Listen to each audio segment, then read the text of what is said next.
بسم اللہ الرحمن الرحیم۔ مصر کے بادشاہ فرعون نے ایک رات ایسا خواب دیکھا کہ بیت المقدس سے آگ نکل کر مصر کی جانب بڑھتی چلی جا رہی ہے اور اس آگ نے مصر کے تمام لوگوں کو جلا دیا ہے، جبکہ بنی اسرائیل کے گھر محفوظ رہتے ہیں۔ تو یہ سب منظر دیکھ کر فرعون نیند سے چونک اٹھا۔ اس نے نجومیوں کو بلایا اور ان سے اپنے خواب کی تعبیر پوچھی، تو ان نجومیوں نے فرعون کو اس خواب کی تعبیر بتائی کہ ایک ایسا بچہ پیدا ہونے والا ہے جو تمہاری ہی سلطنت میں سے ہوگا اور تمہیں برباد اور ہلاک کر دے گا، اور وہ بچہ تمہاری بادشاہت کو ختم کر کے تمہارے مصر پر قبضہ کر لے گا۔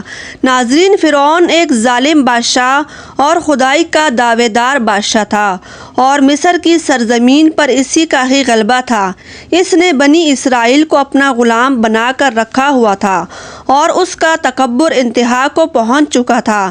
فرعون نے بنی اسرائیل کے لوگوں کو ذلیل و رسوا کر کے رکھا ہوا تھا اور وہ عورتوں کے ساتھ بھی بہت برا سلوک کیا کرتا تھا۔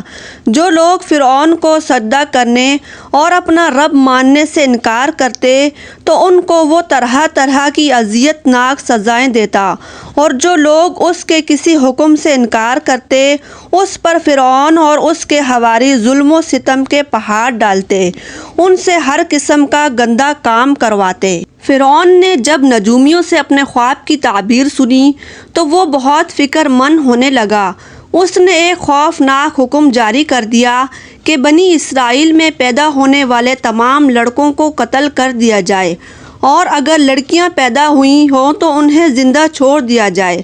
اس حکم کے مطابق فرعون کے حواریوں اور اس کے سپاہیوں نے ہر ممکن قدم اٹھایا کہ کوئی بھی چھوٹا لڑکا زندہ نہ بچ پائے، اور یہاں تک کہ سینکڑوں اور ہزاروں بچے قتل ہو گئے۔ اور پھر ایک دن اس کے وزیروں نے بتایا کہ اگر اسی طرح بچے قتل ہوتے رہے تو سلطنت میں سے تمام مرد ختم ہو جائیں گے، کیونکہ پرانے بوڑھے لوگ مر رہے تھے، تو آگے جا کر اس کا نظام حکومت کیسا چلے گا، اور ہمارے خادم کہاں سے آئیں گے، اور ہمارے گھٹیا کام کون کرے گا۔ وزیروں کی یہ باتیں سن کر فرعون نے ایک حکم جاری کیا کہ ایک سال چھوڑ کر دوسرے سال بچے قتل کیے جائیں۔ تو اس کے بعد ہر حاملہ عورتوں کی نگرانی کرنا شروع کر دی گئی۔ دائیاں عورتوں کے ذمہ یہ ڈیوٹی لگائی گئی، جب بھی کوئی بچہ پیدا ہوگا تو وہ اطلاع دیں گی۔ جو دائی عورت اطلاع نہ دیتی تو اسے بھی قتل کر دیا جاتا۔ انہی دنوں حضرت موسیٰ علیہ السلام کی والدہ حمل سے تھیں۔ اللہ تعالیٰ نے ان کی حفاظت اس طرح سے فرمائی کہ حضرت موسیٰ علیہ السلام کی والدہ پر حمل کے آثار ظاہر نہیں ہوئے، اور آپ کی والدہ ان دائیوں کی نگرانی میں نہ آ سکیں، اور انہوں نے اس بات کو چھپا کر رکھا یہاں تک کہ بچے کی پیدائش کا وقت آ گیا اور انہوں نے بچے کو جنم دیا۔ ناظرین، جس سال بچوں کو قتل کرنے کے لیے چھوڑ دیا گیا تھا، حضرت ہارون علیہ السلام کی ولادت ہوئی، مگر جو بچوں کو قتل کرنے کا سال تھا، اس سال میں حضرت موسیٰ علیہ السلام کی ولادت ہوئی، یہاں تک کہ ان کے پاس اللہ تعالیٰ کا حکم آ گیا، اور یہ حکم وحی نہیں تھی جو پیغمبروں پر آتی ہے، بلکہ اللہ تعالیٰ نے خواب میں فرشتوں کے ذریعے ان کے دل میں ایام ڈالا کہ حضرت موسیٰ علیہ السلام کو دودھ پلاؤ۔ اگر ہمسایوں کو پتہ چل جائے اور وہ فرعون سے شکایت کریں اور بچے کے قتل ہونے کا خطرہ ہو تو وہ بے فکر ہو کر اپنے بیٹے کو دریائے نیل میں ڈال دے اور اس کی جدائی کا غم نہ کرنا، تمہاری طرف تمہارا بیٹا لوٹا دیں گے۔ تو پھر جب آپ کی والدہ کو اس بات کا پھیلنے کا خوف طاری ہوا تو آپ کے دل میں خیال آیا کہ ایک بند صندوق بنایا جائے اور اس بچے کو صندوق میں رکھ کر دریائے نیل میں چھوڑ دیا جائے۔ حضرت موسیٰ علیہ السلام کی والدہ نے اللہ پر بھروسہ کرتے ہوئے اپنا چاند جیسا بیٹا صندوق میں ڈال کر دریا کی موجوں کے حوالے کر دیا۔ حضرت موسیٰ علیہ السلام کی ایک بڑی بہن تھی۔ آپ کی والدہ نے اپنی بیٹی سے کہا کہ ذرا دریا کے ساتھ ساتھ چلتی رہنا۔ دیکھنا تو صحیح کہ میرا بیٹا کدھر جاتا ہے۔ حضرت موسیٰ علیہ السلام کی بہن دریا کے ساتھ ساتھ چلتی رہی۔ یہ صندوق فرعون کے محل کے قریب تالاب میں پہنچ گیا، جہاں پر فرعون اور اس کی بیوی حضرت آسیہ رضی اللہ تعالی عنہا اور دیگر خادمائیں بھی موجود تھیں۔ اور اسی دوران فرعون کی بیوی کی نظر صندوق پر پڑی۔ اس نے کنیزوں کو حکم دیا کہ صندوق کو تالاب سے نکال کر میرے پاس لے آؤ۔ جب صندوق کو نکالا گیا تو اس میں نورانی چہرے والا حسین صحت مند بچہ آرام سے لیٹا ہوا تھا۔ فرعون کی بیوی بچے کو دیکھ کر بہت خوش ہوئی اور اس کی آنکھوں میں ممتا اتر آئی۔ ادھر حضرت موسیٰ علیہ السلام کی بہن نے ماں کو جا کر بتا دیا کہ ماں غضب ہو گیا۔ جس ظالم سے بچنے کے لیے ہم نے بچے کو صندوق میں ڈال کر دریا میں ڈالا تھا، وہ صندوق اسی ظالم کے محل میں پہنچ گیا ہے۔ مگر حضرت موسیٰ علیہ السلام کی والدہ کو اللہ کی ذات پر پورا یقین تھا۔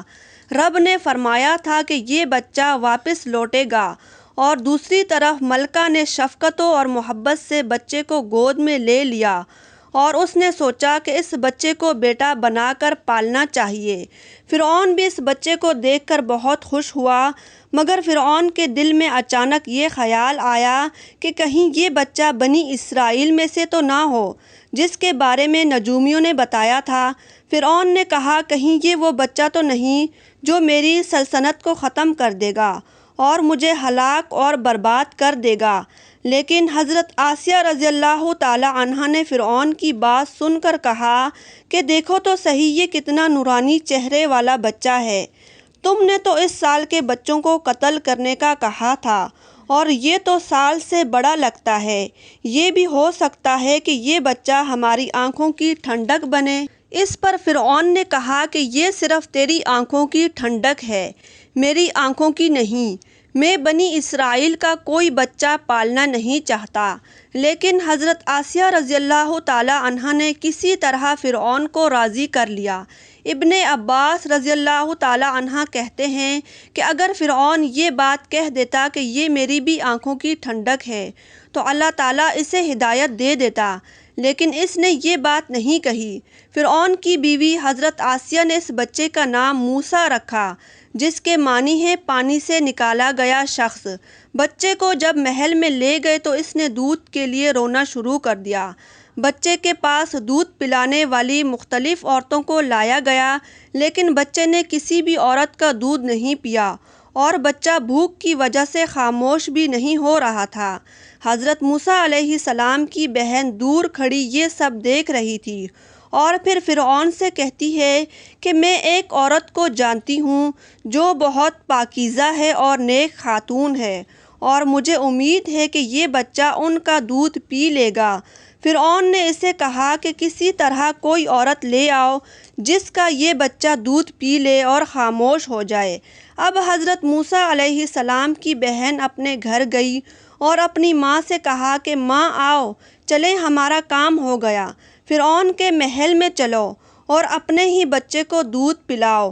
حضرت موسیٰ علیہ السلام کی والدہ محل میں پہنچ گئیں اور جیسے ہی حضرت موسیٰ علیہ السلام نے اپنی ماں کو دیکھا تو خاموش ہو گئے۔ ماں نے بچے کو دودھ پلایا تو بچے نے فوراً دودھ پینا شروع کر دیا۔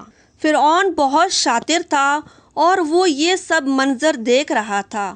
اس نے بچے کی ماں سے پوچھا، یہ بتاؤ تمہارا اس بچے سے کیا رشتہ ہے؟ یہ تمہیں دیکھ کر خاموش کیوں ہو گیا ہے؟ اب محل میں ہر طرف خاموشی چھا گئی ہے، مگر حضرت موسیٰ علیہ السلام کی والدہ نے نہایت اعتمادی سے جواب دیتے ہوئے کہا، میں ایک پاکیزہ عورت ہوں، میرا دودھ بھی بڑا پاک ہے۔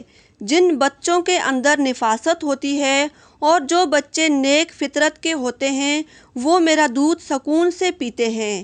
اس طرح آپ علیہ السلام کی والدہ کا احترام ہونے لگا۔ کچھ دنوں کے بعد آپ کی والدہ نے فرعون سے کہا کہ اگر آپ کی اجازت ہو تو میں اس بچے کو اپنے گھر لے جایا کروں، اس پر مزید اچھے طریقے سے پرورش کر لیا کروں گی۔ فرعون نے کہا ٹھیک ہے، تم اسے اپنے گھر لے جایا کرو۔ تو اس طرح آپ کی والدہ روزانہ دودھ پلاتیں اور آپ کو گھر بھی لے جایا کرتیں۔ روزانہ دودھ پلانے کی اجرت میں آپ کی والدہ کو فرعون کی طرف سے ایک اشرفی یعنی ایک سونے کا سکہ تحفے میں دیا جاتا۔